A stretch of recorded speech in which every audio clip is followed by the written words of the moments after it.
काल मी मोड आलेल्या मटकीची उसळ बनवलेली आणि त्याच्यातली थोडीशी मटकी मी एका साईडला काढून ठेवलेली, कारण मला त्याचा भात बनवायचा होता. तुम्ही कधी मोड आलेल्या मटकीचा भात खाल्ला आहे का? खरंच खूप टेस्टी लागतो. खाल्ला नसेल ना, नक्की ट्राय करा.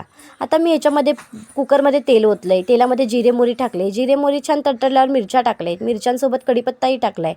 मग एक कांदा चिरून टाकला आहे. कांदा छान भाजल्यानंतर टॅमॅटो टाकला आहे. टॅमॅटोही छान भाजून घेतला आहे. मग त्याच्यामध्ये सर्व मटकी मोड आलेली टाकून छान परतून घेतले.